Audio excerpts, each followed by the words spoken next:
Hello everyone, welcome back to doctor physics. तो आज हम गॉस लॉ को थोड़ा और डिटेल में बात करेंगे, जैसे हमने लास्ट टाइम सिर्फ एक बेयर इंट्रोडक्शन की थी।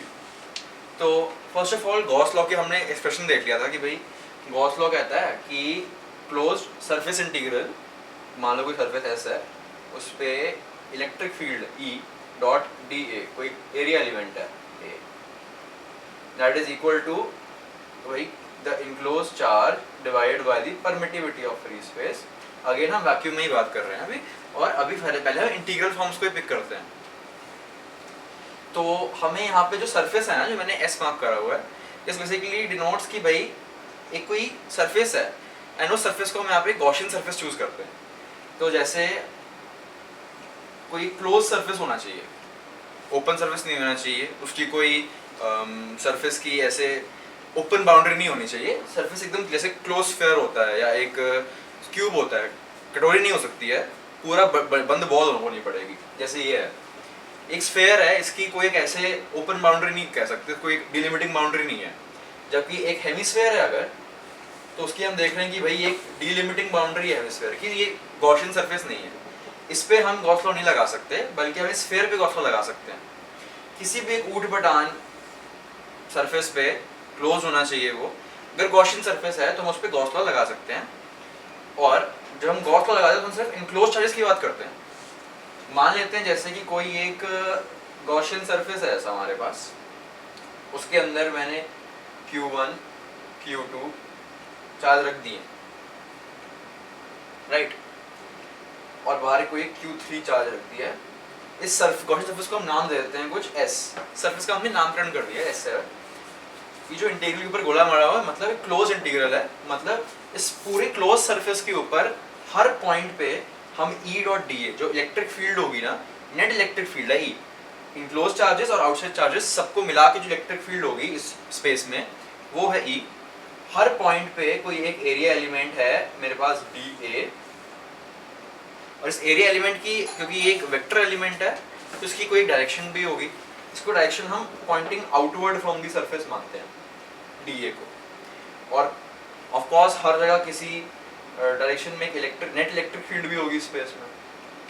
तो ये जो नेट इलेक्ट्रिक फील्ड है और जो ये जो डी ए वेक्टर है, इसका जो डॉट प्रोडक्ट है ना, उसको हम इस क्लोज सरफेस पे हर पॉइंट पे कंप्यूट करेंगे, हर पॉइंट पे उसकी वैल्यू निकालेंगे, उन सबको हम ऐड करेंगे। तो उससे जो हमारे पास फाइनल आएगा रिजल्ट, वो होगा ये Q enclose divided by epsilon not. ये गॉस सर का एक्सप्लेनेशन था। उन्होंने बोला कि जो इनक्लोज चार्जेस सिर्फ उसको मानेंगे, जैसे सारी इलेक्ट्रिक फील्ड के इस एरिया एलिमेंट से डॉट प्रोडक्ट लेके जो हम ऐड करते हैं, उसको जब हम इक्वेट करेंगे इस एक्सप्रेशन से, तो वहाँ पे Q इनक्लोज में सिर्फ Q1 और Q2 आएगा जो गॉसियन सरफेस के अंदर है। देखो, हालांकि हमने इलेक्ट्रिक फील्ड पूरे स्पेस में सारे चार्जेस के कारण ली है, लेकिन हम जो Q इनक्लोज में लेते हैं चार्जेस, वो सिर्फ जो इनक्लोज चार्जेस Q1 और Q2 हैं, सिर्फ उनके कारण लेते हैं, किसी और चार्ज के कारण नहीं लेते हैं। गॉस लॉ को हम इलेक्ट्रिक फील्ड निकालने के लिए बहुत सारे केस में यूज़ कर सकते हैं, बट कंडीशन ये है कि भाई थोड़ा अगर सिमेट्रिकल चार्ज होता है ना, तो हम आराम से निकाल पाते हैं। Gauss law her configuration of charge के लिए एप्लीकेबल है, एज लॉन्ग एज हमें गॉसियन सरफेस यूज़ कर रहे हैं। बट अगर हमें इसे अपने लिए यूजफुल बनाना है, तो हम जनरली इलेक्ट्रिक फील्ड निकालने के लिए इसको गॉस लॉ का यूज़ कर लेते हैं। और तब करते हैं जब हम ऑफकोर्स ये इंटीग्रल या तो कंप्यूट कर पाएँ, है ना, तभी तो कर पाएंगे हम इलेक्ट्रिक फील्ड, क्योंकि ये E जो है ये इस इंटीग्रल के अंदर है। अगर हमें इस E की वैल्यू निकालनी है बहुत सारे पॉइंट्स में स्पेस पे, तो हमें इस E को कुछ इस इंटीग्रल को कंप्यूट करना पड़ेगा। अगर हम चाहते हैं इसको कंप्यूट करना, तो हमारे पास कोई एक सिमेट्रिकल चार्ज का कन्फिगरेशन होना चाहिए, या कोई ऐसा कन्फिगरेशन होना चाहिए जिसको हम काफ़ी अच्छे से स्टडी कर सके, जान सकें कि भाई हमें इंटीग्रल कंप्यूट कर सके आराम से, तभी हमारे कुछ फ़ायदे में आएगा।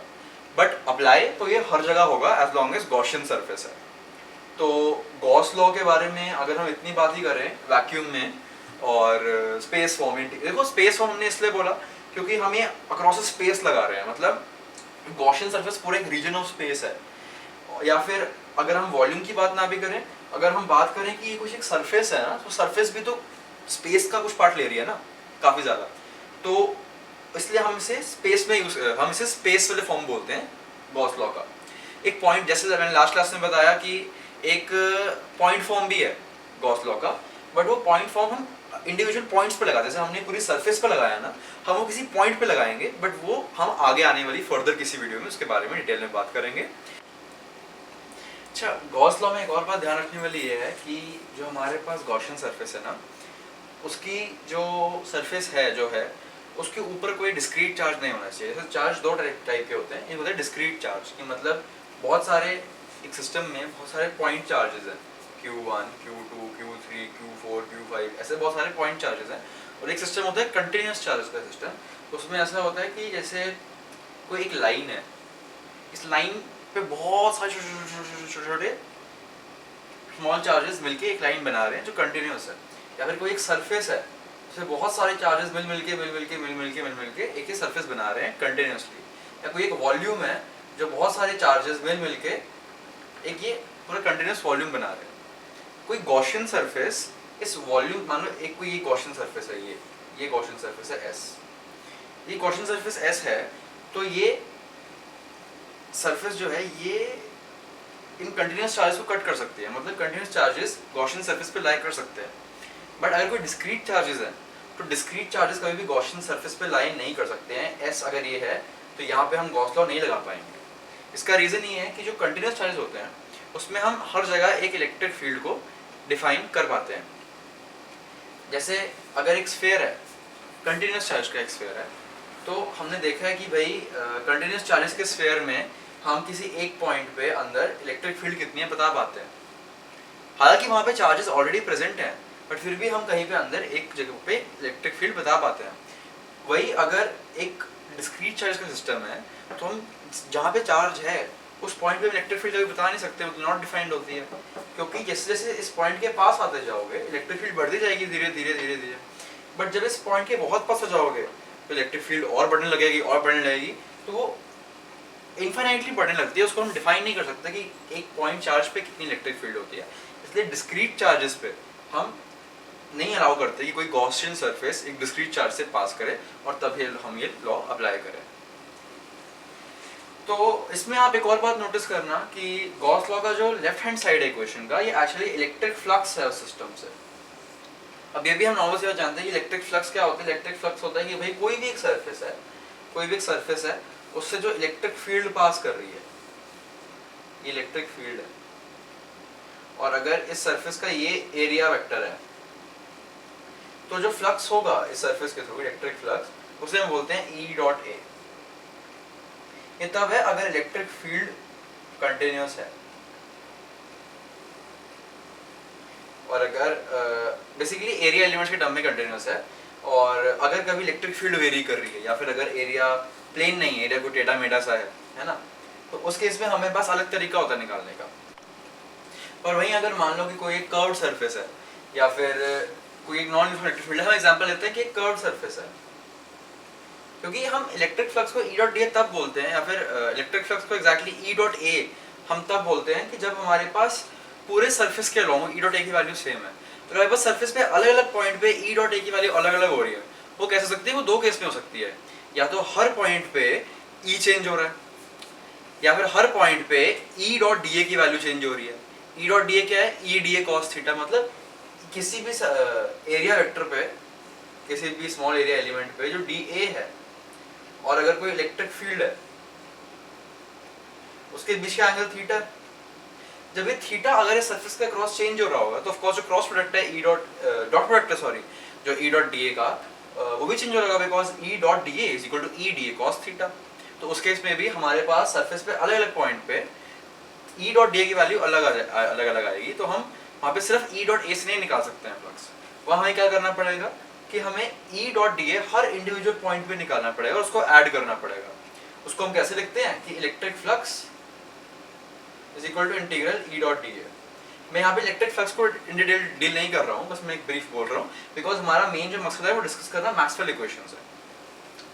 तो जो इलेक्ट्रिक फ्लक्स है, इलेक्ट्रिक फ्लक्स क्लोज इंटीग्रल, अगर क्लोज सरफेस है तो, बट जैसे अगर यहाँ पे हमारे पास क्लोज सरफेस नहीं है, एक हेमिस्फीयर है, क्लोज तो नहीं है, तो यहाँ पे हम ये सर्कल नहीं लगा सकते।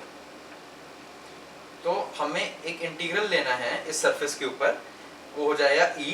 हर पॉइंट पे इलेक्ट्रिक फील्ड होगी, मान लेते हैं यहाँ पे कुछ ये है, ऐसी है, यूनिफॉर्म इलेक्ट्रिक फील्ड ले लेते हैं, बट हर पॉइंट पे जो एरिया एलिमेंट है वो तो अलग अलग है, कहीं पे कुछ है, यहाँ पे कुछ और है, यहाँ पे कुछ और है ना। हर जगह पे वो थीटा थीटा थीटा जो एंगल है, ये एंगल, ये थीटा, ये थीटा, ये थीटा, ये भी अलग अलग है। बाकी D A D A D A सारे, तो ई डॉट डी ए हर पॉइंट पे अलग होंगे। तो टोटल फ्लक्स क्या होगा, सारे छोटे छोटे एलिमेंट्स के थ्रू जो इलेक्ट्रिक फ्लक्स है उन सबका सम। तो टोटल इलेक्ट्रिक फ्लक्स कितना हो जाएगा, इंटीग्रल ई डॉट डी ए।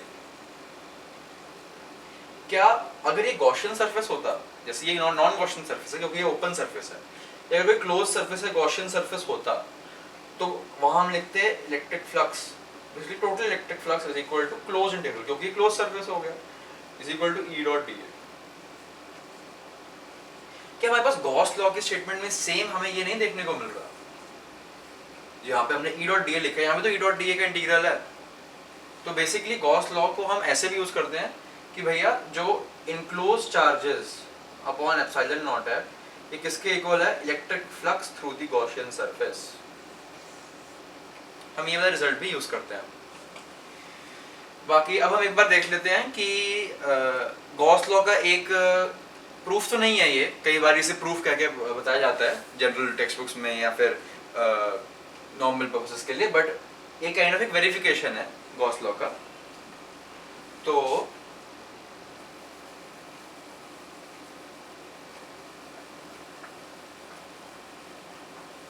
हम अब एक स्फीयर लेंगे, बिकॉज इस एक वेरिफिकेशन है, तो this is not to be very much generalise, this is just one case कि हम एक स्फीयर ले रहे हैं, हम इस स्फीयर को नाम दे देते हैं एस,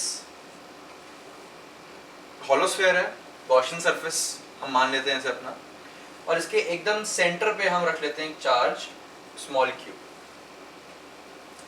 अब हम क्या करेंगे, हम इसकी इलेक्ट्रिक फील्ड लाइंस एक बार ड्रॉ कर लेते हैं।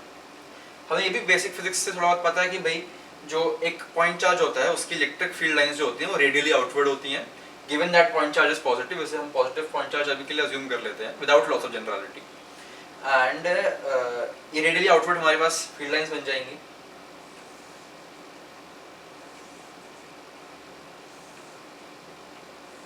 ऐसी बहुत सारी फील्ड लाइंस होंगी, हम नहीं कह सकते कितनी होंगी, there will be infinitely many field lines.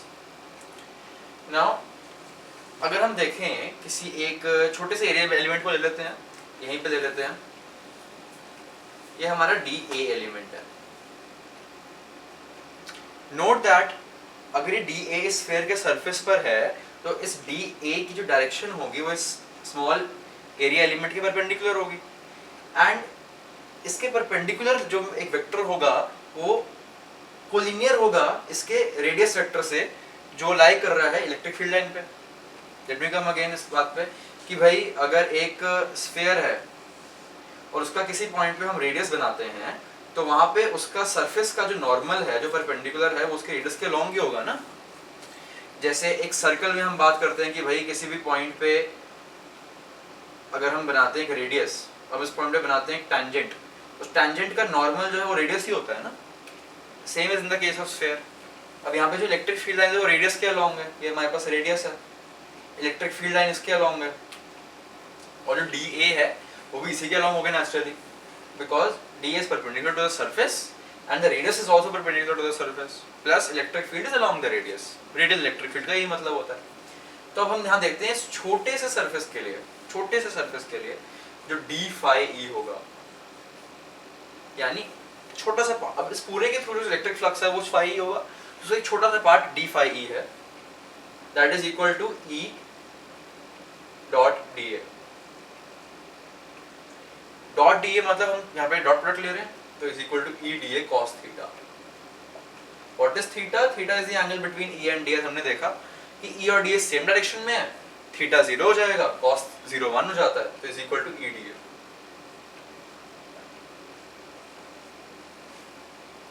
अब हम जानते हैं कि भाई जो इलेक्ट्रिक फील्ड है, इलेक्ट्रिक फील्ड इस पूरे सरफेस पे किसी भी पॉइंट पे k q by r square होगी, क्योंकि हमने इसका रेडियस यहाँ पे स्मॉल r माना हुआ था, तो k q by r square electric field की वैल्यू है। इससे हमें क्या मिलता है कि जो d फाई e है, d phi e that is equal to k q by r square times d a। अब हम क्या करेंगे, अब हमें इस पूरे स्फीयर के अक्रॉस हमें फ्लक्स निकालना है। उसके लिए हम क्या करेंगे, जो छोटे छोटे हमारे पास एरिया के थ्रू फ्लक्स आए हैं, ये डी फाई, हम उन सबको ऐड कर देंगे। तो जब हम बहुत सारे छोटी छोटी वैल्यूज को ऐड करते हैं तो हम we take use of integration, तो हम दोनों साइड को इंटीग्रेट कर देंगे पूरे इस एरिया पे, तो क्लोज इंटीग्रल हो जाएगा ये इस सरफेस एस पे, क्योंकि ये क्लोज सरफेस एस है और पूरे सरफेस पे लगा रहे हैं ना, क्लोज इंटीग्रल हो जाएगा हमारे पास। ये जो इंटीग्रल ऑफ डी फाई है, ये बेसिकली हमने सारे छोटे छोटे अमाउंट ऑफ फ्लक्सेस को ऐड कर दिया, जिससे हमारे पास एक टोटल फ्लक्स की वैल्यू आ जाएगी इस पूरे सरफेस के थ्रू। अब हम क्या करेंगे कि हम जब इसको इंटीग्रेट करेंगे तो ये इक्वल टू टोटल फ्लक्स के बराबर आ जाएगा सरफेस के क्रॉस, हम इसे फाई ई मान लेते हैं, is equal to K Q by are square. इस पूरी सरफेस पे कहीं भी ले लो सेम वैल्यू है, तो ये भाई आर हो जाएगा सेम है, के तो कांस्टेंट ही है, क्यू भी हमने फिक्स माना होगा, तो के क्यू बाई आर स्क्वायर को हम इंटीग्रल के बाहर ला सकते हैं, close integral over this surface times D A. अब देखो हम कंप्यूट कर रहे हैं अगर closed surface integral of D A over this पूरा सरफेस, तो क्या ये जो छोटे छोटे डी ए हैं हर जगह, क्या उन सारे डी एस के सम को अगर हम लेके चलें तो क्या उससे हमारे पास पूरा सरफेस एरिया ऑफ स्फीयर नहीं बन जाएगा? जो हमने पूरा सरफेस एरिया ऑफ स्फीयर हमने उसी को डिवाइड करा है ना छोटे छोटे एलिमेंट्स में, अब उन्हीं को ऐड करके फिर से पूरा सरफेस एरिया बना देते हैं, तो ये 4 पाई आर स्क्वायर के बराबर आ जाएगा। एक्सप्रेशन में पुट करेंगे तो हमारे पास आएगा कि phi E equal to K Q divide by R square times 4 pi R square से आर स्क्वायर कट गया, के की वैल्यू होती है 1/4 pi epsilon naught into Q into 4 pi से 4 पाई गया, बचा हमारे पास q divide by epsilon naught. अब हमारे पास ये जो एक्सप्रेशन आया है q divide by epsilon naught, क्या हम देख सकते हैं कि इस स्फीयर में जो इनक्लोज चार्ज है वो q है, स्फीयर में इनक्लोज चार्ज सिर्फ q है ना, तो अकॉर्डिंग टू गॉस लॉ जो इंटीग्रल E डॉट dA होना चाहिए इस गॉसियन सरफेस के अलोंग, वो होना चाहिए q बाय एप्सिलॉन नॉट, और जो इंटीग्रल E डॉट dA है सरफेस के अलोंग, वही तो हमारा फ्लक्स है टोटल सरफेस के अलोंग, तो क्या हमारा सरफेस के along flux q bye epsilon not नहीं आना चाहिए सरफेस के थ्रू जो फ्लक्स है? पर क्या हमारे पास यही आया?